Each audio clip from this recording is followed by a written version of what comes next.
So my name is Mialys, and I'm the Executive Director of the Serious Policy Network on Migrant Education. So our network works on issues of refugee and migrant education across Europe and a little bit further. We're based in Brussels, and we do a lot of advocacy and research. It's a topic that's close to my heart. I've worked on education ever since I can sort of imagine myself ever working, really, whether it's being as a teacher in a school or as an advocate, or designing programs and policies. I think that the Female Inner Power Club probably offers a lot of different things to different people. But for me, it's a space where I can process various things that I've been going through, or think more reflectively and get some feedback on different issues. In addition, I think a major component for me is that there are a lot of audio recordings and some video recordings that can help me push forward on various issues that I'm dealing with in work or in life. So it's a safe space where you can go through things that you can dip into whenever you want, whenever you have the time, and you can be out of it for 2 months and it's not a problem, and you can be in it every day for a week if you have that kind of time. But yeah, it's a space for witnessing and a space for change and transformation. And then there's always that kind of nurturing heart to it, where if you are struggling with something, there's always someone that you can reach out to, and they'll be there to listen, or just give some feedback or reflective response on whatever's happening in your life. I was stepping into more of a leadership role. My life had changed fairly drastically in the last year before I sort of started, in that I had changed jobs from working in a really big organization. I worked in the UN, and to leading a small NGO. And the multiple challenges that come with that did feel overwhelming. I felt very much like I needed to step into a position of leadership, but I didn't, for some reason, I didn't feel comfortable to step into that position of leadership and taking responsibility. Yet I knew I had the skills to, and I knew I felt ready for it. But I found that, yeah, that's I guess that's what the FIPC and the mastermind helped me with, is kind of just trusting.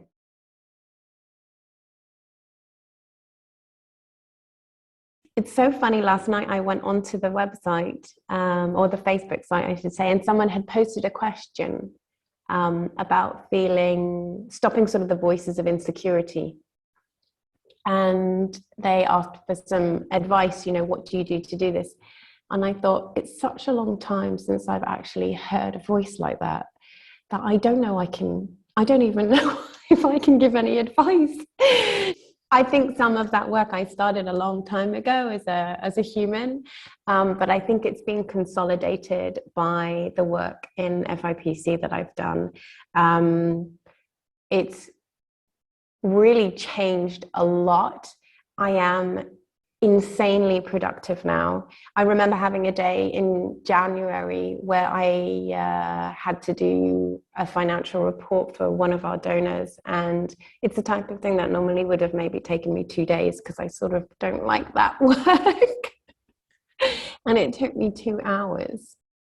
And I know that it took me 2 hours because I approached it with a different mindset, because I was completely full of love and joy and everything that you need to be a really wonderful human in the world. And because I didn't have any voices saying, are you really sure you're good enough to do this, Miali? I mean, this is quite an important donor. I mean, this is someone who's got a lot of money and puts it around the world, and you're just some person trying to, tell them that you're making impact in the world. But are you really making impact? Did you really touch those kids? Maybe they actually don't exist, the children, just all these silly questions. But it really has made me incredibly productive, and it's helped me to change my mindset and the way that I approach things. And it's helped things come into my life that I had been desperately trying to get in my life and was pushing and pushing and pushing for. And then somehow they just sort of appeared after a few months of joining. So yeah, massive changes all around.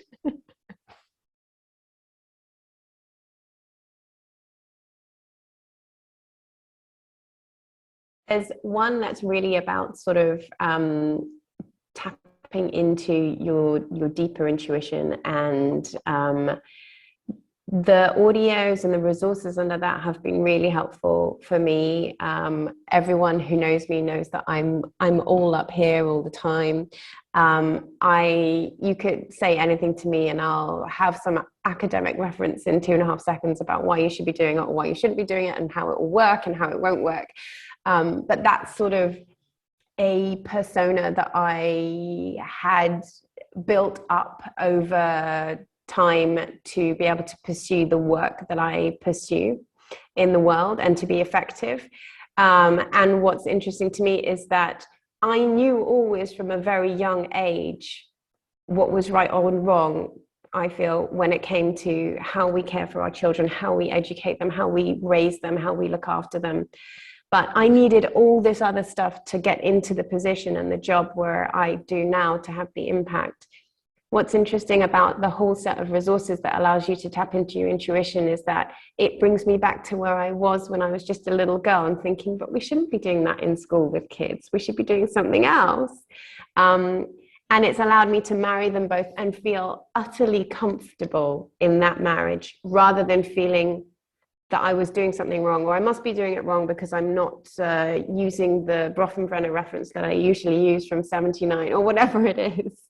And it has also allowed me to by-step the process of having to go down every single argument, because now I just know what the right thing to do is. I'll undertake some kind of exercise to know what is the right thing to do now when it comes to questions of, you know, how to move forward in certain activities or programs.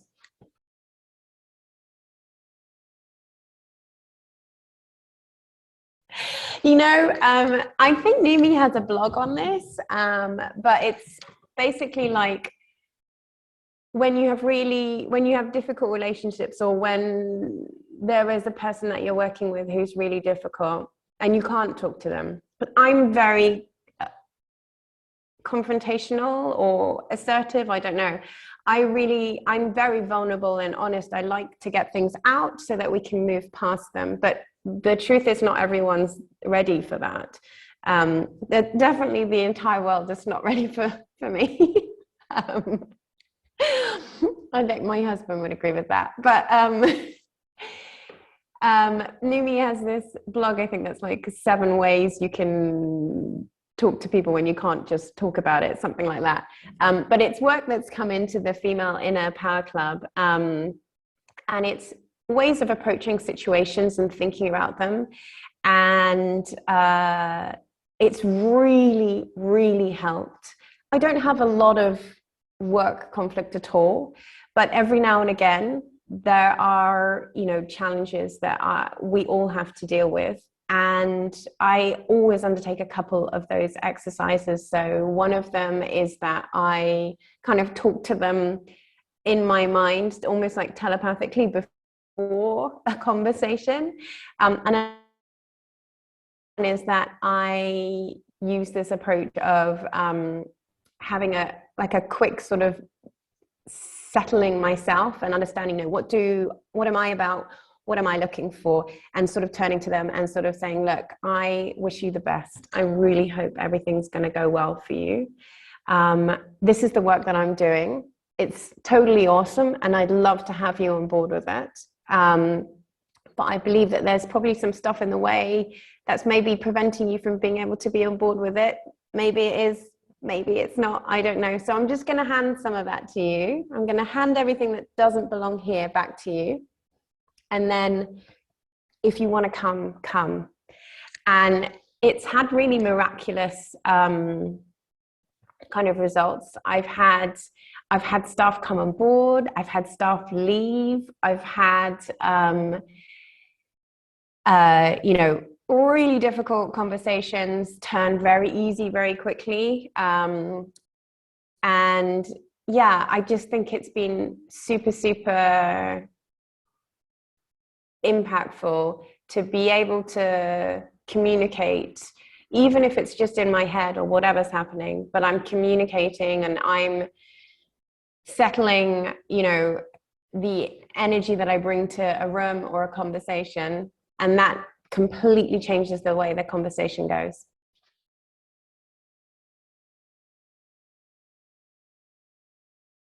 Um, if you haven't invested in yourself, because we tend not to as women and as mothers and as working people and as people who are responsible for looking after, you know, parents and other people, we tend not to invest in ourselves. So if you have not invested in yourself, first thing first, find a way to invest yourself. And if you're looking for a way, I think that this is a really, really beneficial way.